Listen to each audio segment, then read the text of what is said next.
Hi everybody. Today we are going to talk through this problem that we have here, which is a question number 5 from Spring 2017 in class exam. With this problem, we are given that we have x1 up to xn to follow an exponential distribution where the parameter to be evaluated is theta. Now we know that these SIs are independent and identically distributed.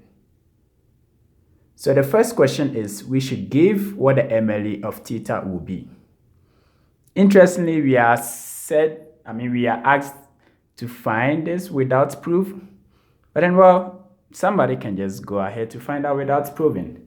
But in this problem, I would like us to go over how to find the MLE of theta by proving. So in problem A, we know that xi's are exponential distribution.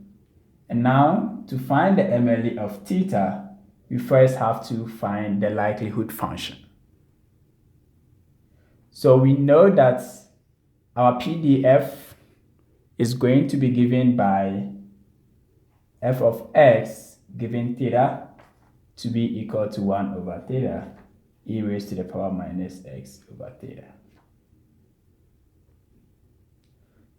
Now our likelihood function, which is denoted by L of theta given x, is going to be the product of our PDF from I up to n. So we have to find the product of our PDF. So with this, we know that when we take our product through, we are going to get 1 over theta raised to the power n e raised to the power minus 1 over theta summation of xi's, where I run from 1 to n. Now, from the likelihood approach, we know that after we have obtained our likelihood, we have to find what the log likelihood will be. So in the process of getting our MLE, we are going to find our log likelihood. So we're going to find the log likelihood. So that's going to be given by the ln of the likelihood of the data given x to be equal to the ln of the likelihood, which is theta to the n e raised to the power minus 1 over theta summation of si. So now we have to distribute our log through. So we are going to end up getting natural log of theta raised to the power negative n, and then we are going to have minus 1 over theta summation of xi, and then our natural log and e. So now we are going to have minus n, the ln of theta, minus 1 over theta summation of xi, since the natural log of e gives us 1. So after we have obtained our natural log of the likelihood, the next thing that we need to find is to find our first derivative. So we find the first derivative of the log likelihood with respect to the given parameter theta, which will now give us minus n over theta minus, okay, that's going to be plus, and then we get summation of si's over theta squared.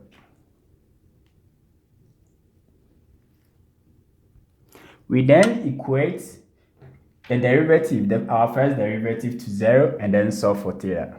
So we are going to have 0 to be equal to negative n over theta plus summation of xi's, I running from 1 to n, all divided by theta squared.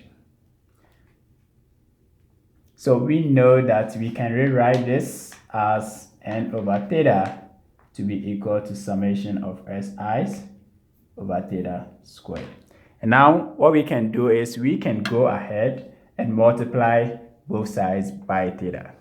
So when we do that, we are going to end up getting theta times n over theta to be equal to theta times summation of xi's over theta squared, where the theta and theta cancels on the left side, and then theta over here cancels one of the thetas down here.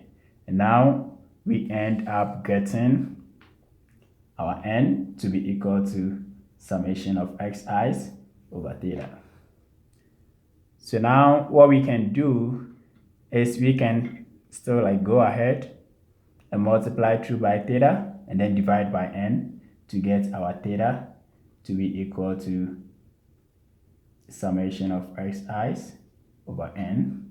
So we have our theta hat MLE to be equal to summation of xi's over n. And now summation of xi over n can also be written as x bar. So this is now the proof of our MLE for theta hat. So the MLE for theta hat is given as S bar. Now we are going to look at the second problem. So the second problem defines that we should find the MLE of tau of theta, which is equal to the probability that x is greater than 1, where x follows the exponential distribution. So in MLE, we learned that by large sample property of the MLEs, we know that as sample size increases, the maximum likelihood function is normally distributed, such that we can have our z to be approximately a standard normal distribution. So we can say that our tau of theta, which equals the probability that x is greater than 1, to be equal to the probability that we're going to have our x, by standardizing, we're going to have our x minus, we know the mean to be theta, all over the square root of the variance of the exponential, which is theta squared. This to be greater than 1 minus our theta, all divided by the square root of theta squared. So this now simplifies to get the probability that x minus theta all divided by, so the square root cancels, then we get theta over here to be greater than 1 minus theta all divided by theta. Now we have our probability that z, because this is a z and it's a standard normal, to be greater than 1 minus theta all divided by theta, where our z is a standard normal, 0 and 1. So we also learned that since we cannot get the MLE of tau of theta directly, we can also apply the property of the MLE, which is the invariance property from theorem 7.2.1. So from that theorem, we know that to use the invariance property of MLE, we can have the tau of theta hat MLE now to be equal to the probability of x being greater than 1 MLE to be equal to the probability that our z, which is greater than 1 minus. So we're now going to replace our theta by the theta hat MLE. Then you're gonna do the same thing over here, theta hat MLE. Good. So we know that from problem A, we identified that our theta hat MLE was x bar, and now we can plug in the theta hat MLE in this function here to get 1 minus our x bar, and we divide everything by x bar. So with the help of our invariance property of the MLE, we have been able to determine that the MLE of P of x being greater than 1 is going to be the probability that x is going to be the probability that z is greater than 1 minus x bar or divided by x bar. So this is now what we have for problem A. Problem B, sorry.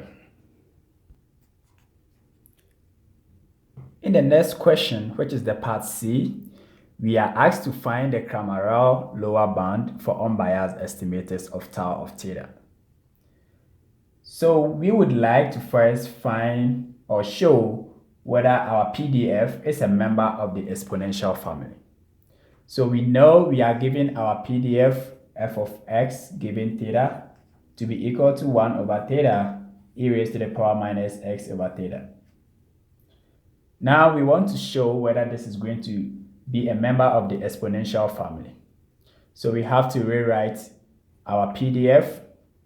So we're going to have f of x given theta to be equal to, so we can write this as theta raised to the power minus 1. Then we can have exponents of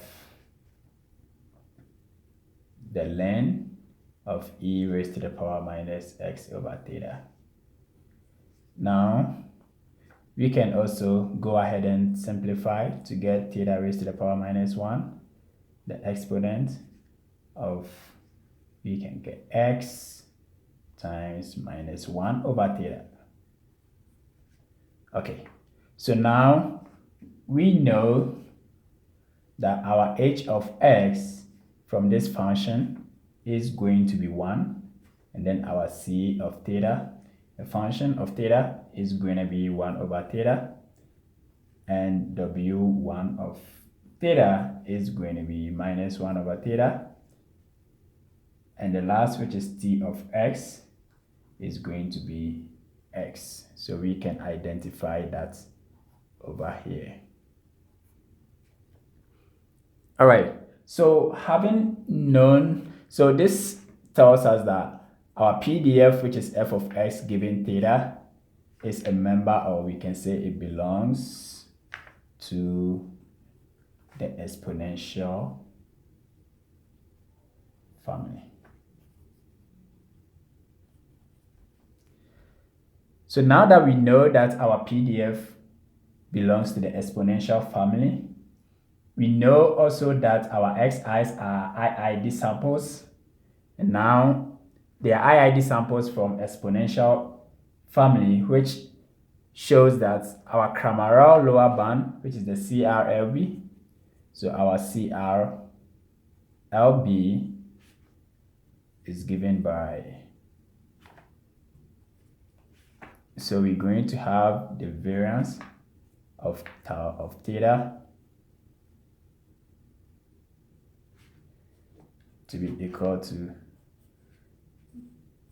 partial derivative of the tau of theta with respect to theta, all squared divided by, so this can be greater than or equal, divided by minus n, the expected value of the second derivative with respect to theta, and then the ln of f of x given theta. So let's define this to be equation 1. Now we have to find what the numerator is and what the denominator is going to be in order to find the variance of tau of theta. So now we can say from the numerator,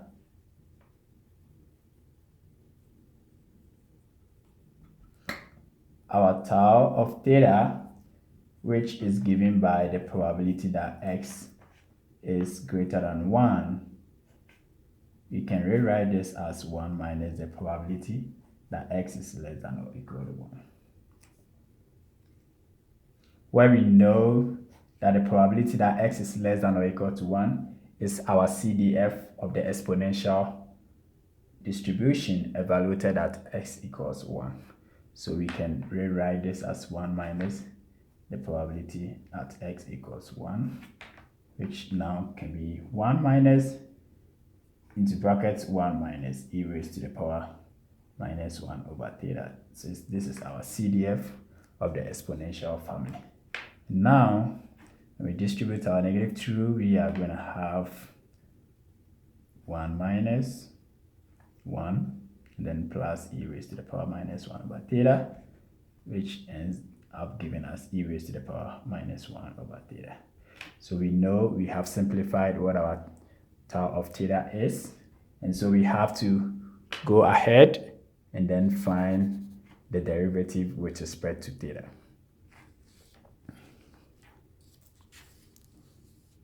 So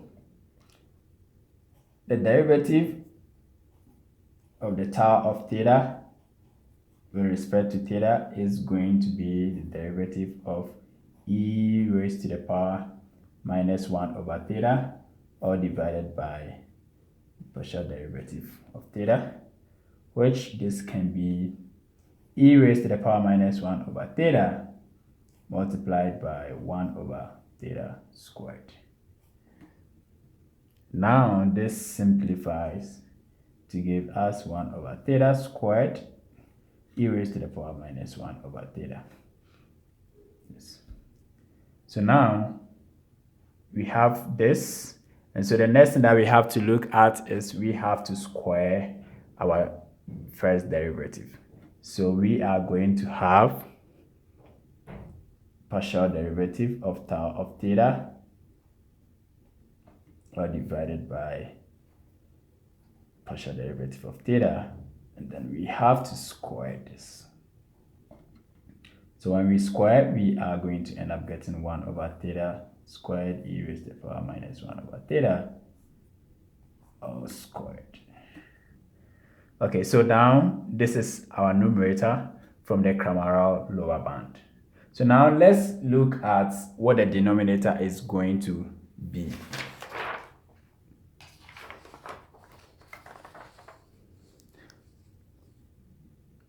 So from the denominator,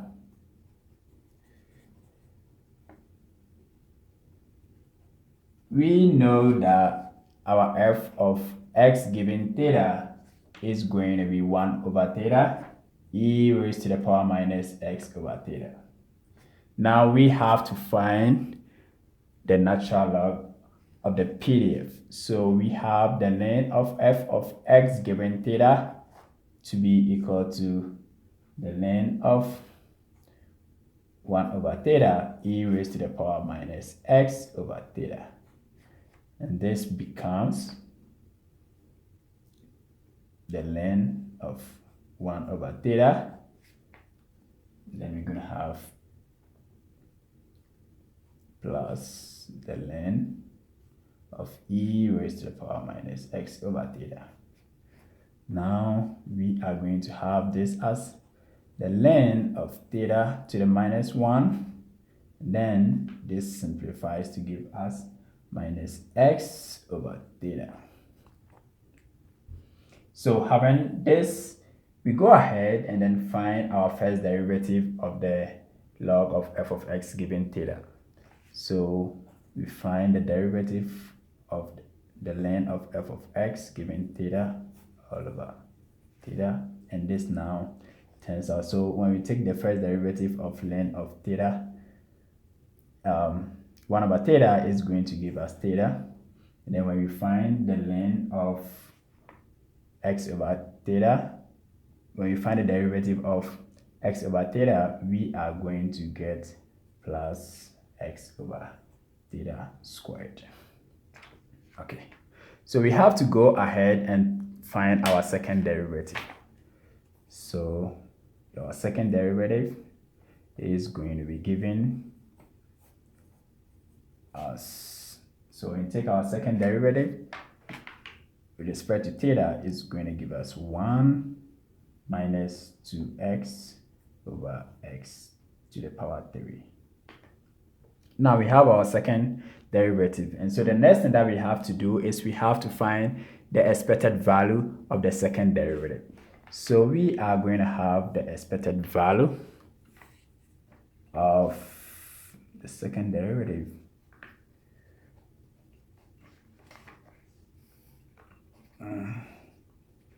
Which is going to be 1 minus 2 our expected. So we have to distribute the expected value through of x over theta cube. Now this, we know that the expected value of x is going to be theta because we have an exponential distribution. So we're going to have 1 minus 2 of theta all raised to the power, divided by theta cube. And we can go ahead and simplify this to get 1 minus 2 over theta squared. So further, we would have to multiply negative n through as required, or as based on the denominator of the Craméral lower bound, we have to multiply negative n through. So we are going to have negative n of the expected value of the second derivative,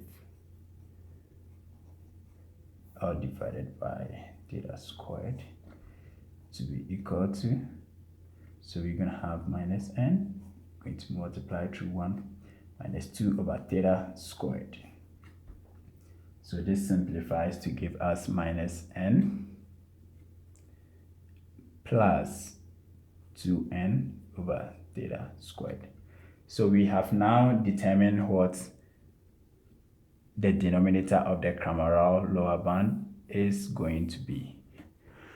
So what we have to do is we have to go ahead and then put all this into the Craméral lower bound equation. So by substituting the numerator and then the denominator into equation 1, which is the definition of the Craméral lower bound, we are going to have the variance of tau of theta to be greater than or equal to, we determine our numerator to be theta raised to the power negative 2 e raised to the power minus 1 over theta all squared. Then we had our denominator to be minus n plus 2n over theta squared. So now we have to go ahead and simplify. So we are going to have the variance of tau of theta to be greater than or equal to, so we can square that at the top to get theta raised to the power minus 4 e raised to the power minus 2 over theta, and we divide everything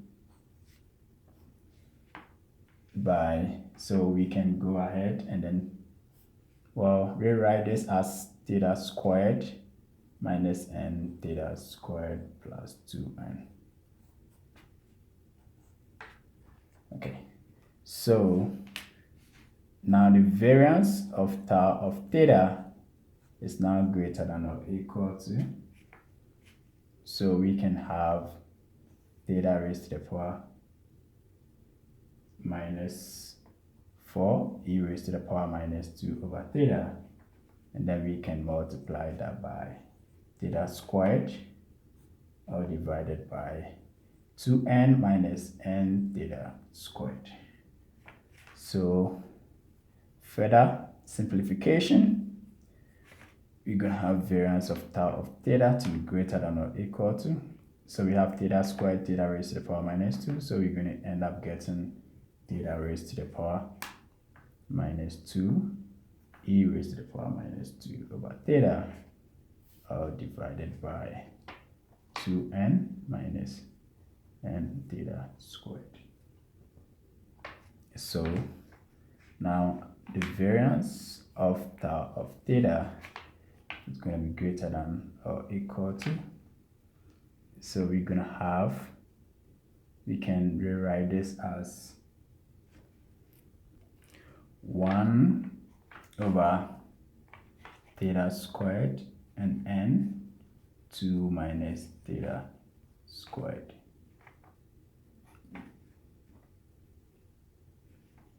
And then we're going to have our e of minus 2 over theta.